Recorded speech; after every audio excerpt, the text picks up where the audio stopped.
Welcome to another episode of Valley Midnight. I am your host, Nick. Hope everyone enjoyed their holidays, got to spend time with their family and friends. I did.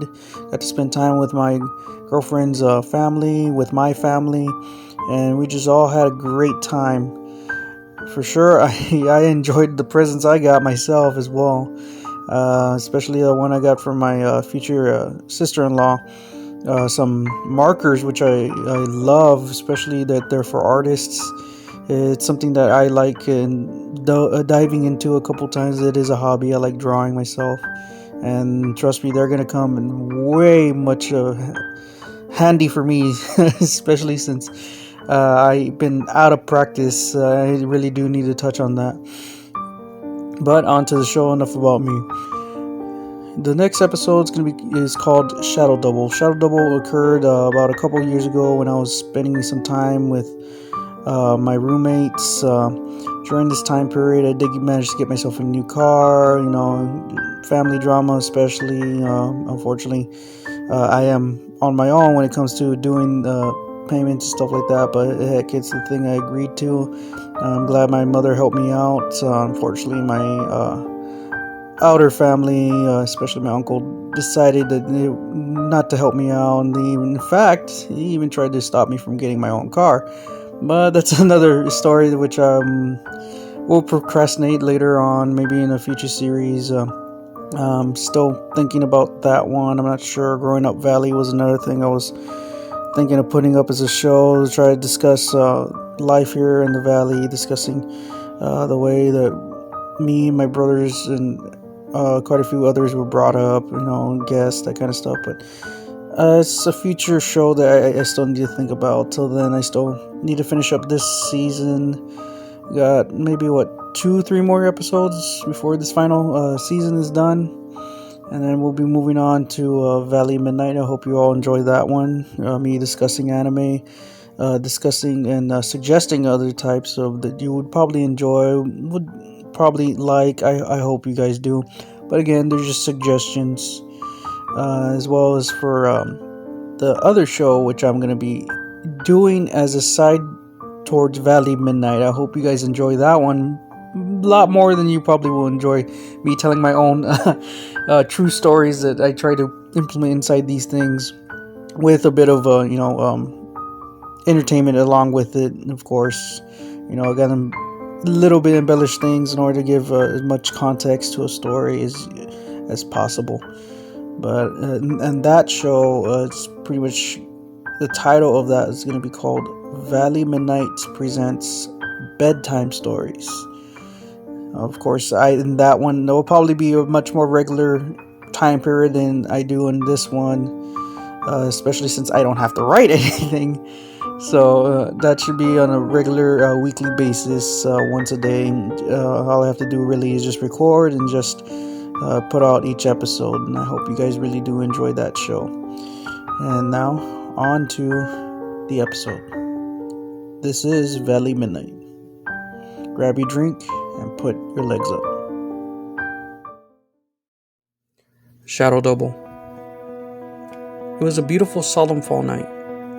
Wind gently blowing as the leaves fell, painting the ground different shades of brown and green, while darkness slowly ate away at the colors as times passed. A true feeling of the world changing in an almost sad, unforgiving way.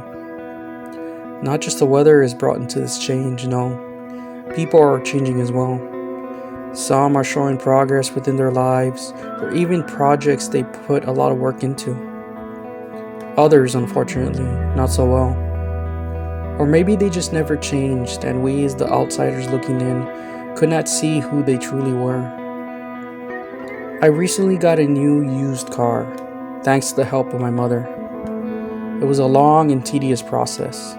No thanks to my uncle, who I no longer talk to. Showed his true colors while I was purchasing my first vehicle. My grandfather had offered to be the co-signer, for at the time I had no credit to my name. Unfortunately, my uncle's greed appeared firsthand, even though all forms of payment and otherwise was all done myself. All that was needed is the promise of one person vouching that they trust me enough to make every payment on time. My grandfather was that person, but was stopped by my uncle's greed, who feared I would miss one payment, having my grandfather to pay in my place, causing his inheritance to grow that much smaller. In the end, my mother was approved, even though her credit was not any better than my own. I am glad to say, after 3 years, I have yet to miss a payment. In fact, I am also ahead of my payment schedule. But never again will I speak to my greedy uncle in exchange. The reason I bring this up is for, you see, my new car has a night vision camera in the rear view and appears to help me guide as I reverse the vehicle. On this night in fall, I recently went shopping in H-E-B at Mercedes, Texas. At the time, I was living with my 3 roommates, Carlos, Rick, and Chris. Carlos had gone to work for the night shift, and Chris was out at a friend's house, leaving Rick and myself at home. Getting home, I recently got into the habit of reversing my car into the driveway to make it easier for myself to take off. The wind was gently blowing, pushing the leaves out of the driveway as I was looking into my rearview camera. Inside the camera, I could see a tall, slender shadow passing right by the driveway and walking onto the porch. "It's Rick," I said to myself, happy to know that the door would be open, making it easier to carry the bags of groceries in. Getting out of the car, I opened the trunk and looked at the front door. Rick was no longer there. Grabbing a few bags, I hid towards the door, preparing to push it open. It was locked. I stood there for a second, thinking to myself, didn't Rick just see me coming in? Very confused, I unlocked the door and put the bags in the kitchen. I looked around only to spot Rick's room lit. I knocked on the room's door frame and stood there as Rick turned around on his desk chair with headphones on. "What's up?" he said, taking off his headphones. "Were you just outside?" I asked. "No, I've been in here the whole time," he said, holding a glass of whiskey. "Dude, I swear I just saw you coming into the house when I was reversing." "I was in here the whole time. Couldn't hear anything till you just knocked." He takes a sip of his cup. "If not Rick, then who did I just see standing at the front door?"